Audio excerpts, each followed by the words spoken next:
Como le contábamos al comienzo del programa, ya está en nuestros estudios y le damos la buenas noches a Eduardo Toñoli, diputado nacional. ¿Cómo le va? ¿Qué tal? ¿Cómo andan? Pero muy bien. Bueno, pues estuvo de temprano acá en Santa Fe. Hoy estuvo haciendo una charla con la prensa, contando un poquito lo que está ocurriendo con el tema transporte a nivel nacional y esta postura del oficialismo, ¿sí?, que no quiere tratar el tema de los subsidios para el transporte en el interior, ¿no?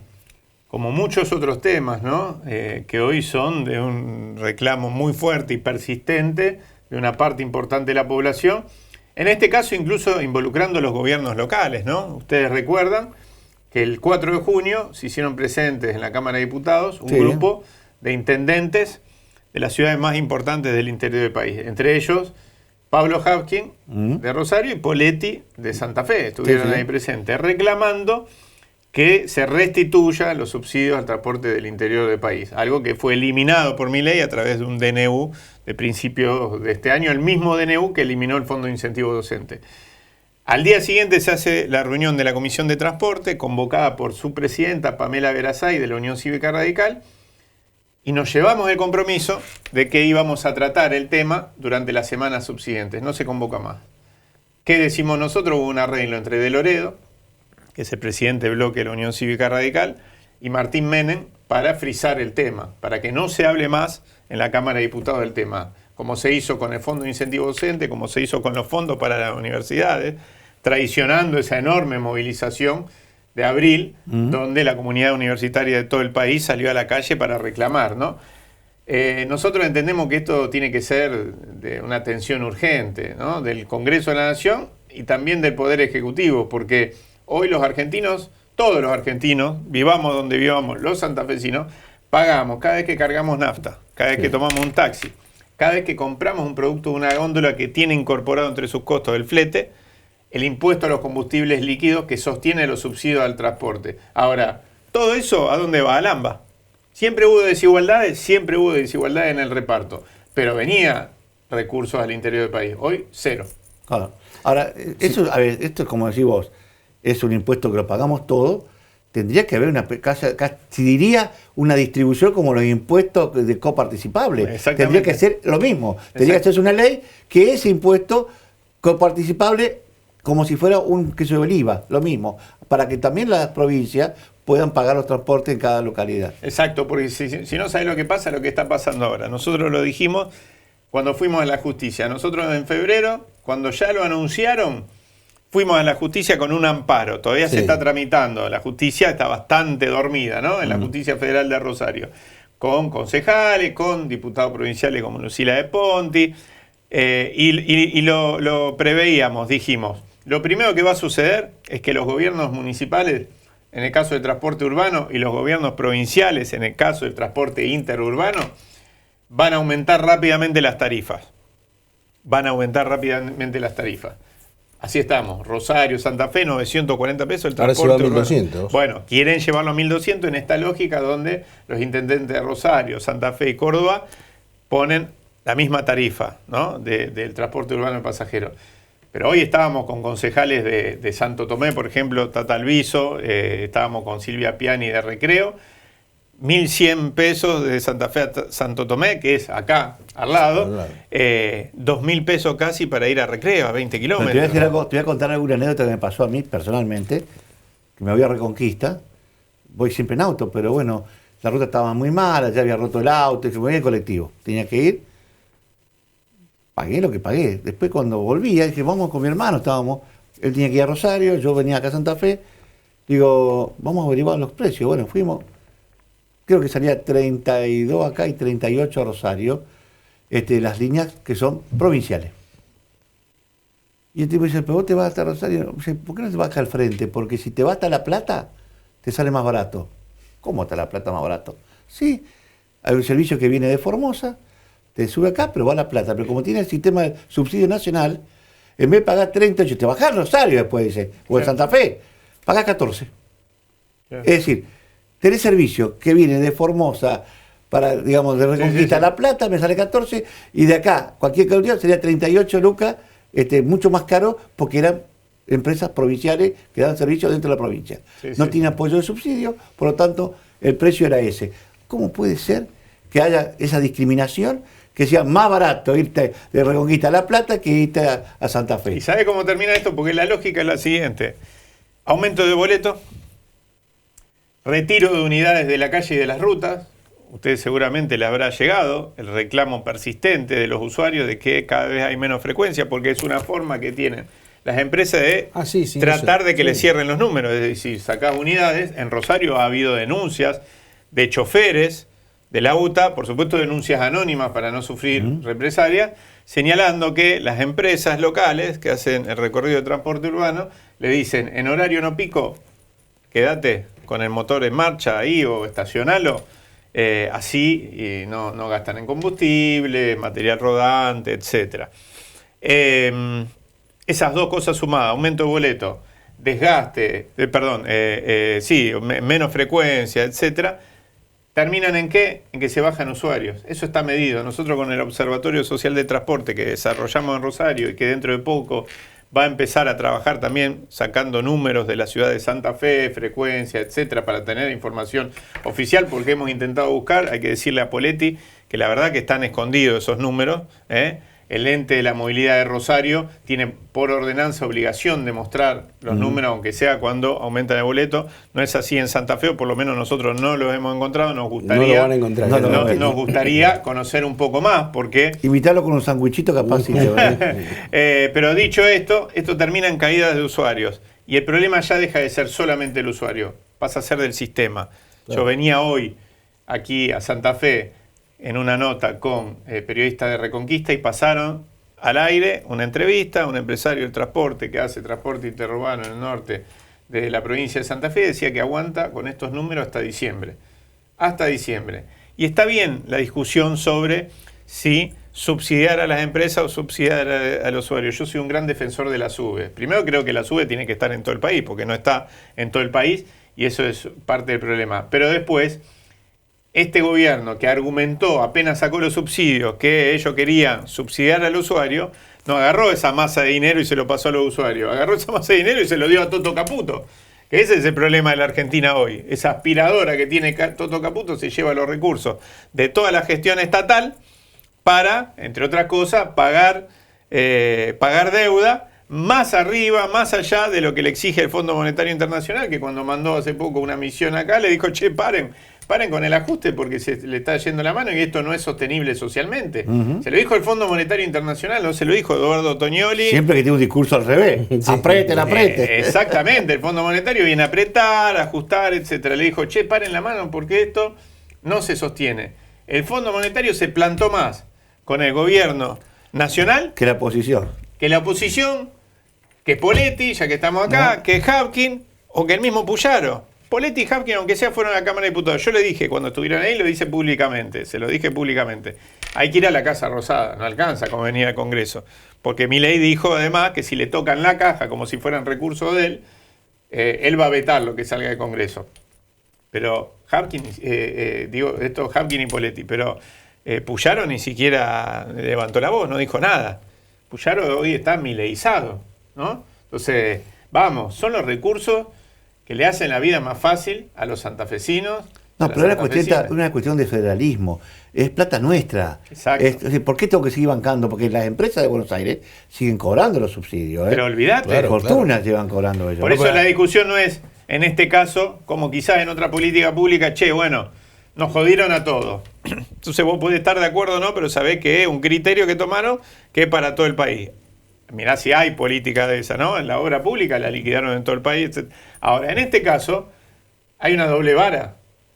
¿Por qué? Porque todos sabemos que si los porteños, los bonaerenses del conurbano llegan a tener que pagar 1.200 pesos el pasaje, se incendia el conurbano. Exactamente. Esa es la verdad de la milanesa.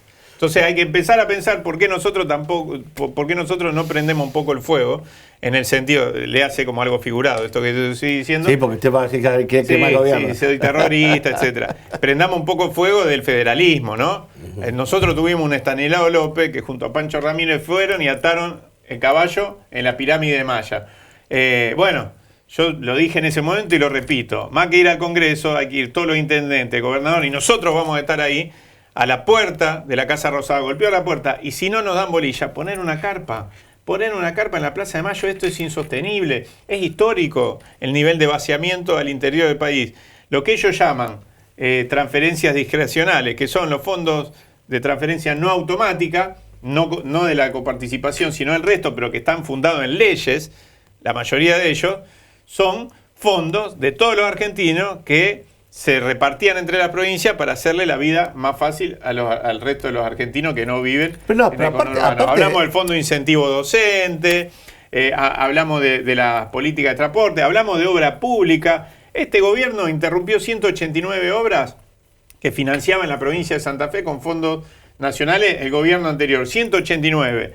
Puyaro va. Le prometen, porque tampoco es que pusieron los recursos ya, le prometen que van a reactivar 25 y lo presenta como un triunfo.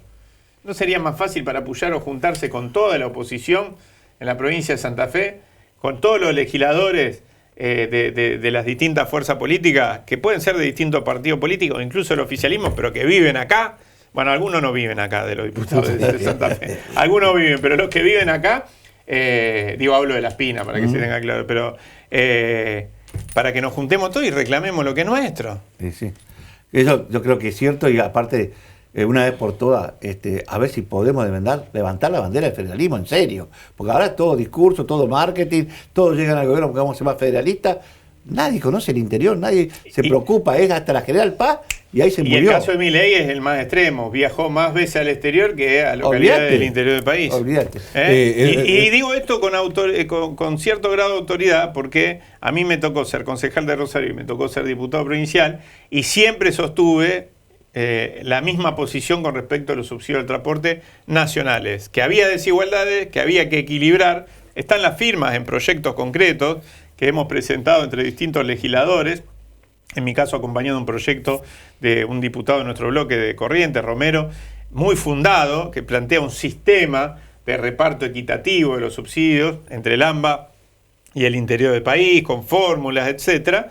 Y bueno, hoy estoy presentando otro, quizás más de emergencia, que lejos de esa, que es el ideal, en este momento lo que estamos planteando es, a través de un proyecto de ley de emergencia para el transporte público del interior, que aunque más no sea, devuelvan lo que nos daban hasta el 10 de diciembre, actualizado, por supuesto, por inflación, ¿no? Eduardo, tengo una pregunta de política partidaria. ¿Cómo ves lo que está pasando en el PJ? Más allá de que tiene una situación muy diferente. Primero es oposición. Hasta el 10 de diciembre fueron oficialismo en la provincia. Pero además hay un cambio en la composición, en la Cámara de Diputados, en la Cámara de Senadores, donde tienen mayoría, y ahora les toca ser minoría en serio. ¿Cómo estás viendo lo que está pasando y a partir del recambio de autoridades, cómo lo ves? El peronismo hemos perdido una elección a nivel nacional y a nivel provincial, y eso no es gratuito, ¿no? Eso tiene consecuencias. Genera, de alguna manera, cierto grado de confusión también sobre para dónde ir, ¿no? Entre otras cosas porque no hay una conducción única. El peronismo hoy se tiene que pensar con un esquema mucho más colegiado, porque no hay un liderazgo único a nivel nacional y tampoco hay un liderazgo único a nivel provincial. Uno puede identificar algunas referencias con más peso, otras con menos peso, y yo tengo para mí que hoy la fuerza más ordenadora hoy dentro del peronismo son las representaciones sociales organizadas, como el movimiento obrero organizado, los movimientos sociales, expresiones organizadas que están en un conflicto abierto con las políticas del gobierno nacional y también hay que decirlo del gobierno provincial, que adquiere mucho de la gestualidad del gobierno nacional, atacando a los docentes, a las organizaciones sociales, a todo aquel que no está en esta línea, ¿no? Que baja desde nación y pasa por provincia. Si de alguna manera hemos obtenido algunos triunfos legislativos a nivel nacional, frenando en la primera instancia la ley base, dándole un revés al DNU 70 del 2023 en la Cámara de Senadores, porque hubo movilización y hubo rechazo político masivo, y hubieron legisladores y legisladoras que entendieron que había que ser leal con ese reclamo de una parte de la sociedad, que en muchos casos se identifica con el peronismo y en otros casos no. Ahora, dicho esto, yo creo que el peronismo va a tener que dejar de lado esa desorientación para articularse y empezar a dar respuesta a esas demandas de la sociedad, no solo en el rechazo a lo que está pasando, sino generando una alternativa para algo que para mí, esto es muy personal, no tiene forma de estabilizarse este modelo de país, no tiene forma de estabilizarse porque es un intento de reforma de la economía de la sociedad de tal alcance, un intento mesiánico y radical de transformar nuestra economía y nuestra sociedad, que deja tantos heridos que es imposible que esto se pueda estabilizar en términos, primero, sociales, no hay forma. Si vos le estás pisando la cabeza al 90% de los argentinos, bueno, no hay forma que esto se estabilice. Y en segundo término político, cuando la política se ponga a tono más con lo que pasa en la sociedad que lo que pasa en las encuestas, yo siempre digo, las encuestas son como la morcilla, solo sabe lo que tiene adentro el que la hizo, ¿no? Entonces, muchos dicen, no, mirá, todavía tiene que... Sí, está bien, pero deja un poquito las encuestas, mirá lo que pasa alrededor tuyo, salvo que vivas en una torre de marfil o que vivas en un country cerrado. Si vos das clase en la universidad pública, como es mi caso, vivís en un barrio de clase media, como es mi caso también, como es el caso de muchísimos diputados, vamos, el radicalismo, la mayoría salieron de la universidad pública, ¿no? Sí. Digo, salvo algún caso muy concreto, en la dirigencia política, digo, no es ajena, anda por la calle, etcétera, o debería hacerlo. Se tienen que dar cuenta que lo que está pasando es que se está generando un caldo de cultivo muy jodido. Estamos en una recesión como muy pocas veces hemos visto en la Argentina, y miren que hemos visto muchas, ¿no? Y esto va a tener consecuencias graves. Hay gente que no que no llega a fin de mes. Hay gente que no tiene un plato diario de comida para poner sobre la mesa, ¿no? Y eso ustedes lo están haciendo, lo estuve viendo ahí, por ejemplo, acá en Santa Fe, frente al Partido Justicialista, las carpas para darle una vianda de comida a gente, y la verdad que la fila que se acerca es impresionante, y también creo que ustedes también tienen los vendederos, los comedores en los barrios, no solo acá en Santa Fe, sino en Rosario. ¿Hoy eso se ha incrementado en cantidad de número de personas? Sí, eso ni hablar. Mucha más gente se acerca a los comedores merenderos. Esa actividad en concreto ya es una actividad solidaria de una sola vez por día a la semana para la gente que vive en situación de calle, que también se ha incrementado en los grandes centros urbanos. Y por supuesto que en los barrios eso se ha incrementado, ¿no? Algunos hablan de entre un 30, un 50, hasta un 70% según el barrio, según el lugar, de gente que se acerca a ver si hay un plato de comida para compartir. Se ha incrementado la demanda, pero ha bajado el acompañamiento del Estado. El Estado Nacional directamente está ausente de todo. No hay aportes. No hay aporte porque ha inventado un enemigo, un fantasma, para justificar que se retiran de las políticas sociales, diciendo que son todos curros, diciendo, mire, como en cualquier otra actividad, hay absolutamente de todo. Pero el Estado históricamente ha monitoreado esa actividad sin mayor problema, y en todo caso tiene que dar de baja un comedor y levantar otro, se hace, ¿no es cierto? Ahora, este gobierno lo que ha hecho es, con la excusa esa, eliminar todo tipo de asistencia hasta vaya a saber uno cuándo. Y además y hay una causa judicial que establece que tiene varios miles de toneladas guardados en un galpón que se están pudriendo y que no entregó. Lo que era la leche, ya tendría que haberla entregado porque esa leche se venció, ¿no es cierto? Miles de toneladas de leche que se venció en un momento donde hay enormes necesidades. ¿Este gobierno inventó la pobreza? No, de ninguna manera. No van a encontrar en mí a alguien que diga alguna pavada de esas características. Había altos grados de pobreza, desigualdad, etc. Pero el Estado no puede desentenderse de esa situación hasta tanto genere políticas que reviertan a través de trabajo, la producción, esa situación. Provisoriamente, y en un marco de emergencia, tiene que hacer algún tipo de aporte en ese sentido. Y la provincia anda por ahí. Yo no quiero ser injusto porque entiendo que no han dado de baja las políticas de asistencia, pero sí creo que le gusta demasiado subirse a la gestualidad del gobierno nacional, dar la idea de que algo que es cotidiano en el Estado y que debe hacerlo el Estado porque es su obligación, que es monitorear, auditar todas las políticas sociales como cualquier otra, han hecho todo un circo alrededor de eso, dando la idea que están en esa línea dura del gobierno nacional. Miren, eso es responsabilidad del Estado, tiene que hacerlo, sostenerlo en el tiempo y no hacer tanta bambolla. Y en todo caso, si hay alguna irregularidad en algún lado, que se haga lo que se tiene que hacer. Ahora, estamos acostumbrándonos demasiado a gobiernos que son duros con los pobres, le cuentan la costilla a los pobres, pero le aflojan la correa a los que tienen todo para ganar, como el gobierno nacional con su política regresiva en materia fiscal, ¿no? Bueno, se nos fue el tiempo. Sí, se nos fue el tiempo. Pero, a mí me gusta demasiado. Cortita, a ver. Sí. No, una línea, porque yo lo vi, la verdad que me impactó cuando vi las imágenes de los chicos en Rosario yendo de los barrios al circo.